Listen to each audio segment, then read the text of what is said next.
In this video we're going to take a look at the web exploitation challenges from the PicoCTF 2022. The first challenge is called Includes, and the description says, can you get the flag, go to this website and see what you can discover. So we'll open up the website. Just note that we have Burp Suite running here as well, so this is a proxy between us and the web server, and you need to either set this up in Firefox in the settings, or you can use the Foxy Proxy plugin to easily swap between different proxies or turning the proxy off, which is what I'm using. You'll also probably want to turn intercept off, because by default that's on, and every time you reload the page it's not actually going to do anything. It's waiting for you to either forward the request, drop the request, or turn intercept off. So I'm going to turn it off. I prefer to work with the HTTP history tab. You can quite easily, if you want to modify requests, you can just send them to a repeater and then modify them from there. You can use intruder to brute force things, etc. I'll not go through too much detail here because I've done plenty of videos using Burp Suite and explaining some different features, so you can check them out if you're interested. Let's just have a look at this site. So we can see here it says say hello. The code is in a separate file. Alright, let's hit F12 and open up our developer tools. We can go into debugger, script.js, and you can see here we've got what looks like part of our flag, which is good. So we've got the second half by the looks of it. Let's try and find the first half. What else have we got here? Nothing there. Let's go to our HTML. We could also, depending on how you want to work, you can go into page source here. You could see what we've got. We've got a style.css. That's the only other thing we've got here. So we'll open that up, and there's the first part of our flag. So we've now got the full flag. The next challenge is called Inspect HTML, and the description says, can you get the flag, go to this website and see what you can discover. So it's given us a hint there that we need to inspect the HTML. Let's open up the website, let's right click and view source, let's zoom in and see what we've got, and we've got the flag. The next challenge is called Local Authority, and the description says, can you get the flag, go to this website and see what you can discover. We open this up, we've got a login form, so let's try admin, submit. Login failed. Okay, let's have a look at Burp Suite and see what happened in the repeater. So we made this post request to login. Is there anything interesting? I can actually see a script here, secure.js, and we've got some more stuff in here as well. Okay, let me view the source so we can see this a little bit easier. In fact, what's probably even nicer, let's open up our developer tools again. Let's go to debugger and let's open it there, because we'll also get some nice syntax highlighting. And you can see here it's check password, admin for the username, and password is this password. So let's try our login again. Let's go back and admin, paste in that password, submit, and we've got back our flag. The next challenge is called Search Source, and the description says, the developer of this website mistakenly left an important artifact in the website source. Can you find it? So we'll open up the website again. We'll go straight into the source, Control and U, or right click view source, and we can have a look through. We've got a comment here saying the flag is not here but keep digging. We've got some images. One thing I tried to do here was go and have a look to see if we could enumerate these images. So we've got 1, 2, 3 there. Do we have a 4 as well? Oh, that's not 4. Do we have a 4?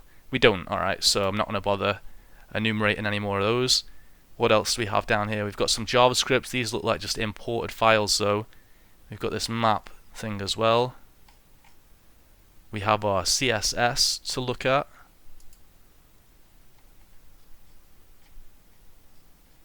We could be going into these files and just grepping out for Pico, but there we can see that in our CSS we've got our flag. The next challenge is called Forbidden Paths, and the description says, can you get the flag? Here's the website. We know that website lives in user share ngrok HTML, and the flag is at root flag.txt, but the website is filtering absolute paths. Can you get past it? Can you get past the filter to read the flag? So we'll open it up. It's telling us that it's filtering paths, so let's try anyway. Let's try, what did it ask us for? Root flag.txt. We'll try and read it. We get not authorized. Okay, but we know that the directory, if we go back 1, 2, 3, 4 directories will be in the root. So let's put in here ///// read, and we get back our flag. The next challenge is called Power Cookie, and the description says, can you get the flag? Go to this website and see what you can discover.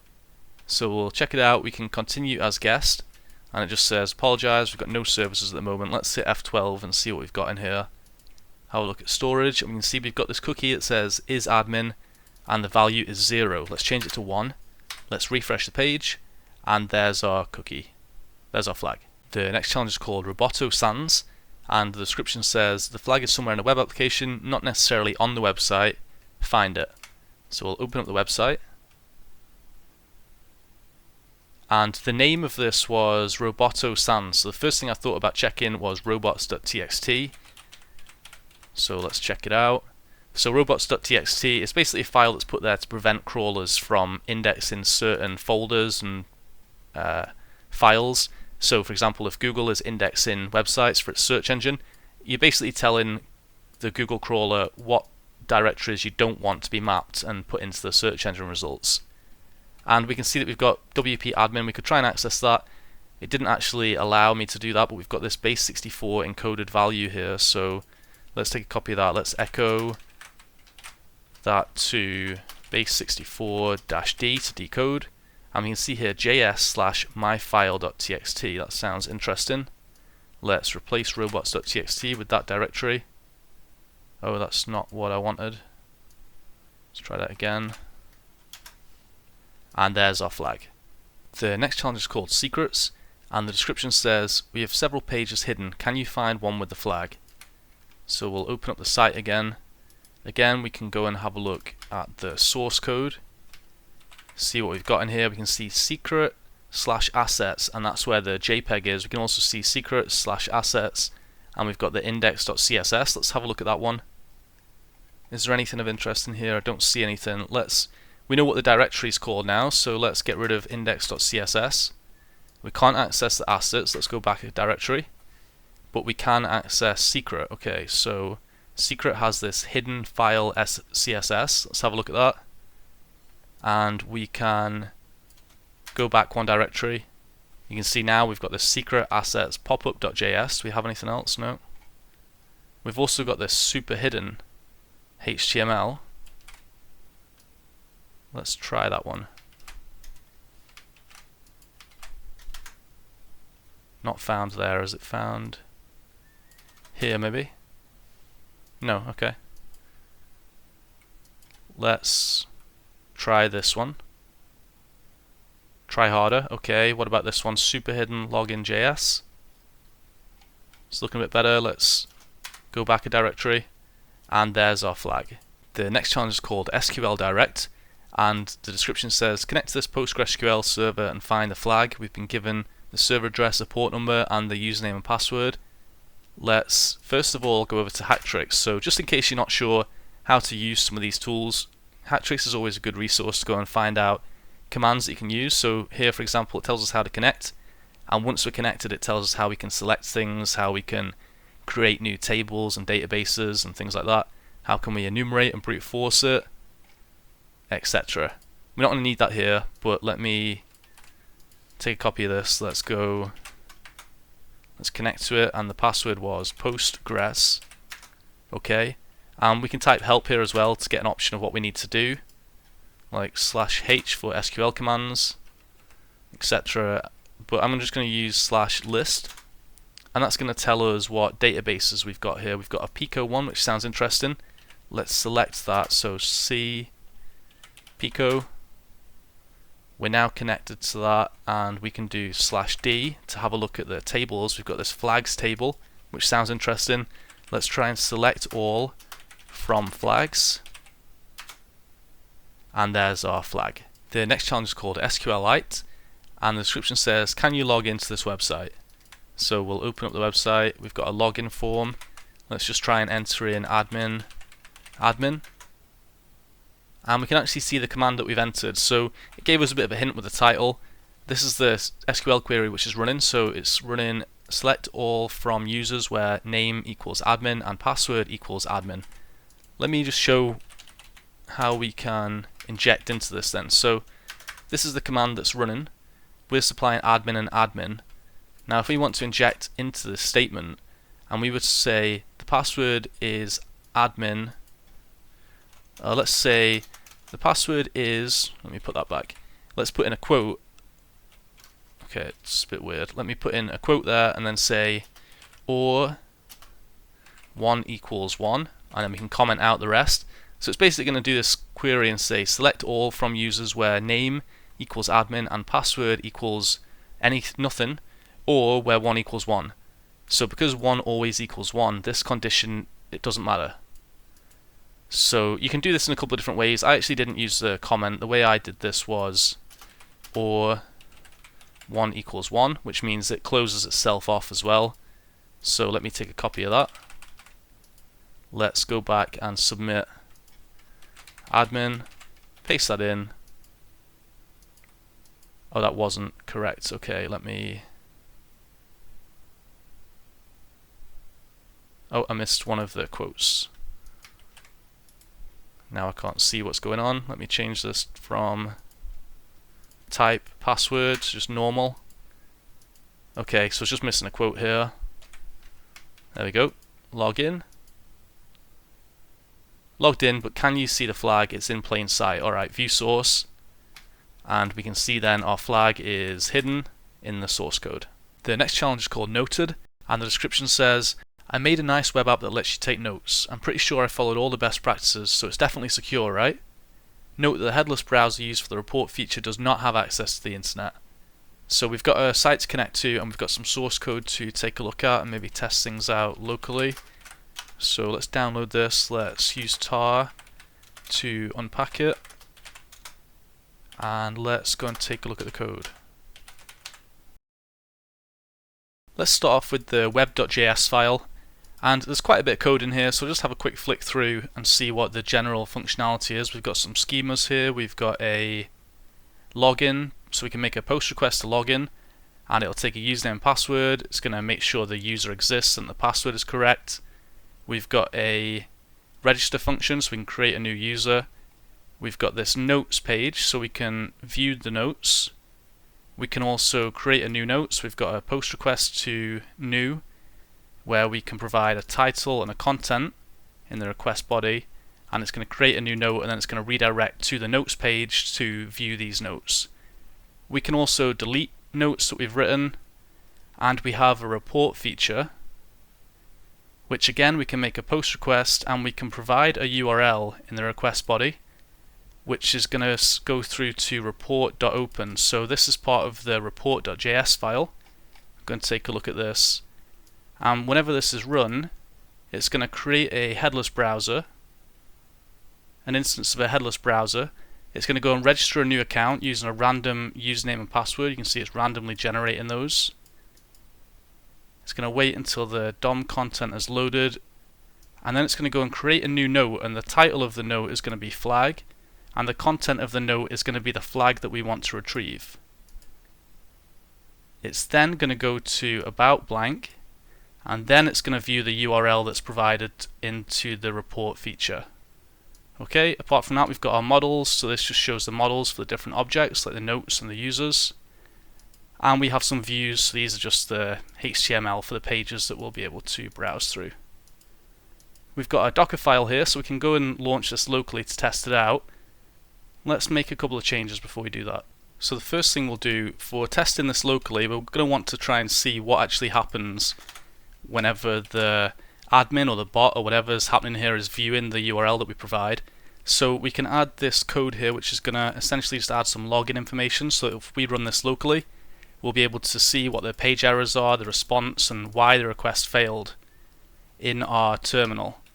So we'll put that in there, we'll save that, and let's also create codium build docker.sh, and in here let's say docker build -t noted, and then we'll do docker run, remove it if it exists, and then we'll set the port 80 to 8080, so we're exposing this on our port 80,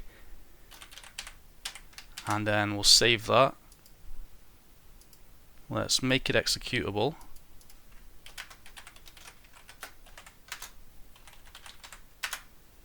We'll run that. Actually, I just realized I always have to do a little Docker fix to make Docker images work on Parrot OS. I'm assuming that's the same for everybody else. If you don't have to do this, let me know, because I would like to find some kind of permanent resolution. What I've got at the moment is, let me grep out docker fix from my bash aliases.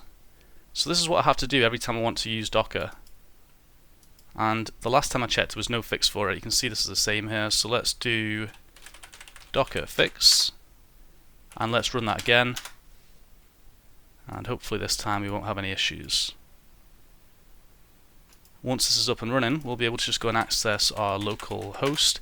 We could do this with the remote server, so we've got the website running here, but this is going to expire every 30 minutes. And then you're going to have new URLs to deal with, new users to create and things like that. And you're also not going to be able to see any output on the server side for any errors you might be getting. While that's booting up as well, let me just mention that I'm not very good with XSS. This is something that I want to spend a bit more time on when it comes to Capture the Flag competitions, is web challenges in general, but specifically XSS. So I spent quite a lot of time just looking through write-ups on here. So you can go to write-ups on CTF time and just search for XSS as a tag, filter, and I literally went through every page of challenges that have XSS as a tag and had a look through them to see what looked similar to the challenge that we're about to do.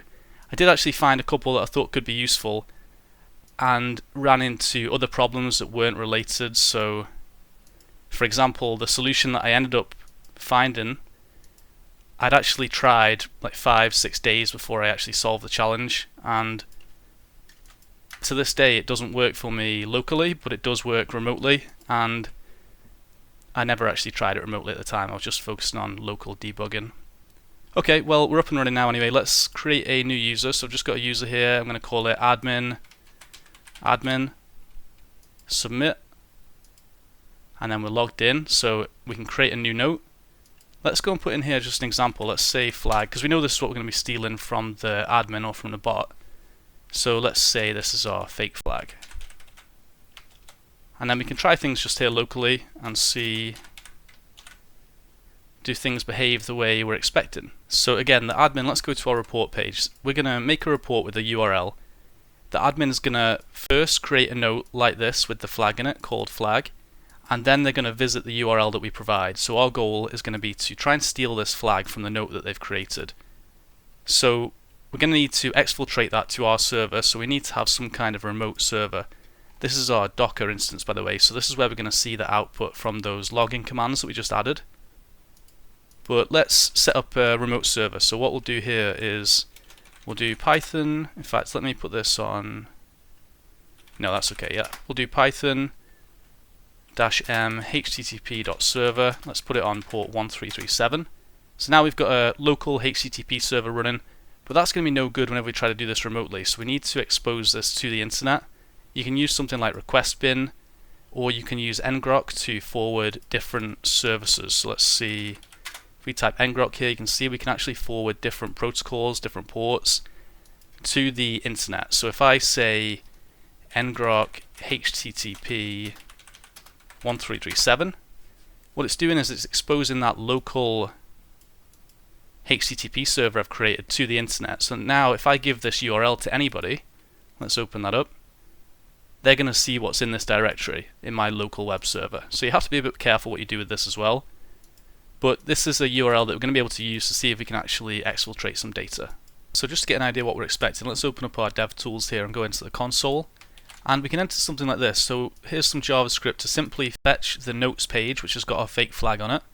And then it's going to take the response text, the text in the response, and then it's going to call our ngrok URL with the base64 encoded response as the parameter, as a get parameter. We've got no cores on here as well. So if we run that, let's see, we've actually got a promise state here. Let's go over to our... Okay, so you can see that we've got this through in our web server. And look at this base64 encoded text. So if we go, let's go to another terminal and let's say echo, and then we'll send that to base64-d to decode it. And this is what was sent to our server, and you can see then that the content of this should have our fake flag. There it is. So you could actually specifically extract the fake flag from the page, but that's fine as long as we get the response, we have the flag. Now, the problem is going to be whenever we try to actually run this against the remote server. So let's try that out. Let's send this as a URL to the admin or to the bot. And you can actually do this in a couple of ways. So obviously we've got our ngrok server up and running here. So we could just create a file in this directory called like exploit.html, which has that code that we just sent, has that JavaScript code in it. And then we provide that as a URL. And then although it says it doesn't have access to the internet here, it does. So if we do provide our local URL, we'll get a request. In fact, let me just take a copy of that. Again, let's take a copy of that. Let's just supply that and see do we get the response. There we go. So we got a GET request. Even though it says it doesn't have access to the internet, this is over the internet. I'm not too sure what that was about. So we could provide that as a URL, or we could also use a JavaScript syntax. So we could say JavaScript, like as a protocol here, and then just provide the JavaScript that we want to run. So in our case, let's grab that same command that we used. We'll take a copy of that, and if we send that off, it's going to execute that JavaScript, and we'll be able to see what happens on the other side. Now the only thing is here, I have this set to 127.0.0.1 notes. This is actually what was exposed. We exposed that on port 80, but you'll see on the remote server they're actually using port 8080 and the 00 URL. So I'm going to go and update that. Let's supply that instead. Reports. And we would be expecting to receive our flag here, base64 encoded, or the page base64 encoded. But if we go and have a look at our server, remember we put in all these lines here to print out the page error, the response, and the request failure reason. And we're seeing what happens. So first of all, they created a new note with a flag in it.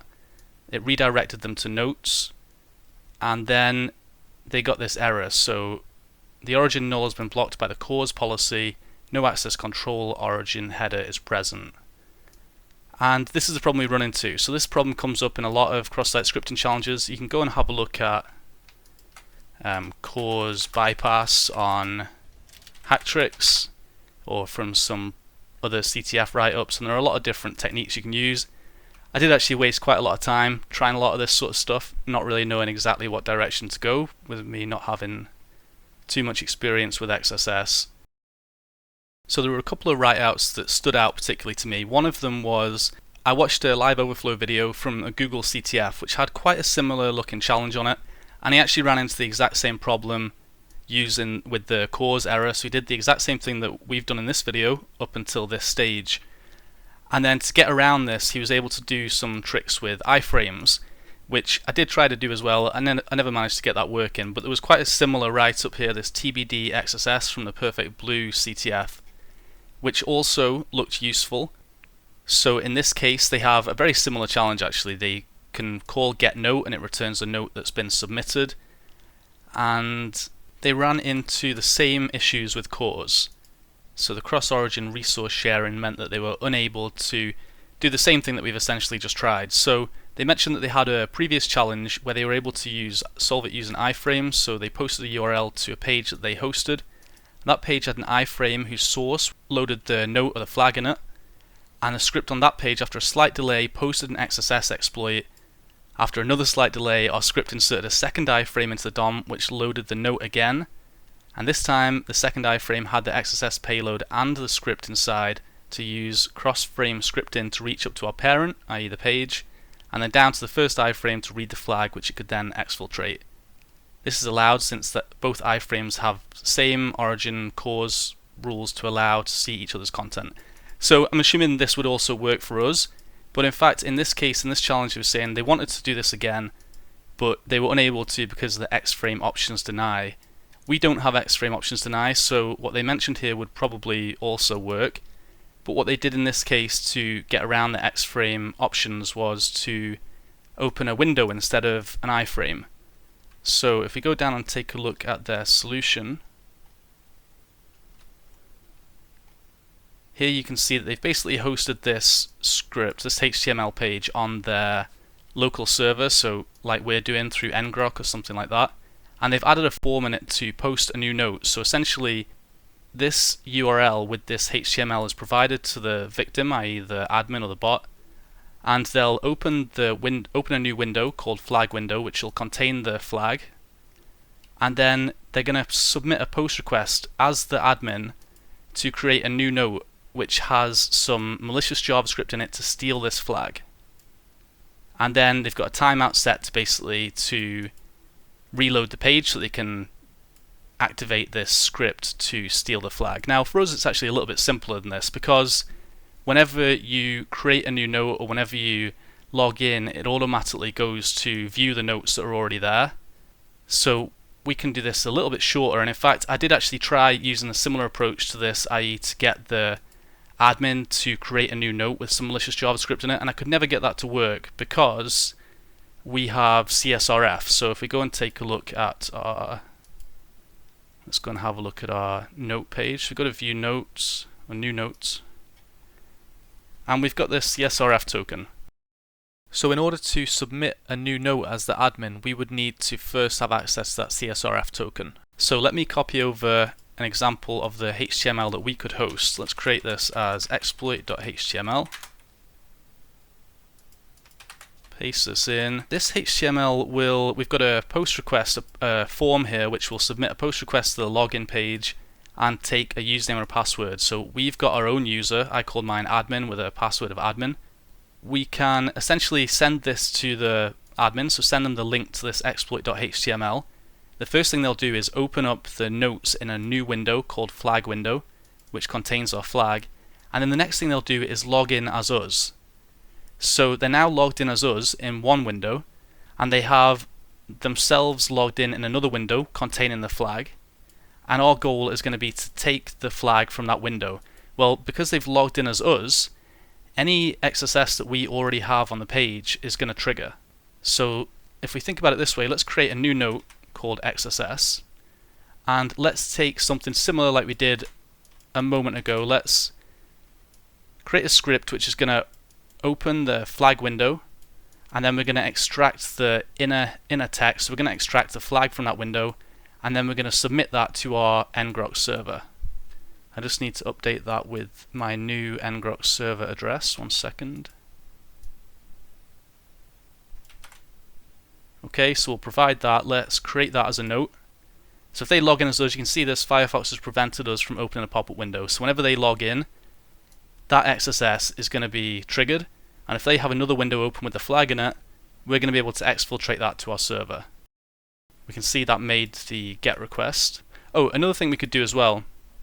I said that we could provide exploit.html as a URL, so we could provide our ngrok URL with the exploit.html at the end of it, but we can actually also supply this directly to the report feature. So the report feature, remember we could use JavaScript as one of the options there? Well, we could also supply this entire script directly into this URL. So we can do that using this data format. So we've got this data text HTML, and then we basically just take all the spaces and new lines and stuff out of the HTML page that we have here. Both should work fine, but let's hit report anyway, see what happens. We hit report, we'll go back and take a look, and you'll see the flag popped up on the remote server. So this is our fake flag, our ngrok server though, and we didn't get a response. So maybe I guess this is to do with, it seems to be appending my ngrok URL onto that. So yeah, I ran into some problems basically doing this maybe a week before I actually solved the challenge, and whenever I came back and just tried the exact same thing on the remote server, this worked for me. So let me do the same thing. Let me jump over to the website. Oh, we've lost our, let me restart that. So we'll go and create a new user. Admin, submit. We log in. Alright, so we're going to create a note, and the first thing we're going to do is add that note to, let me just get the correct ngrok address again. Okay, so we'll take this script. So it's going to open up the flag window, it's going to extract the flag from it, and then it's going to send it to our ngrok server. Let's call that XSS. So whoever logs in, they're immediately going to be redirected to this page, and it's going to trigger that cross-site scripting attack. So now we want to go and report that other URL, so Let's give it the data text HTML. So the exact same thing that we have here is what we're submitting in that report URL feature. We'll click report, and what's happening in the background then is the admin or the bot is visiting their notes page. They're opening that in a new window called flag window.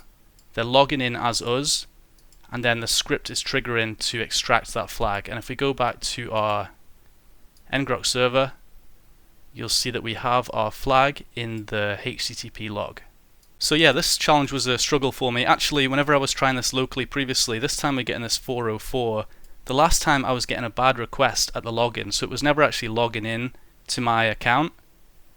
But since I've reverted my VM to a snapshot and tried it again, it seems to be working. I guess we could resolve this issue with the appended link, but that's fine. We've got a flag anyway. And since I didn't complete the live art challenge, it's only got 10 solves 2 weeks into the CTF.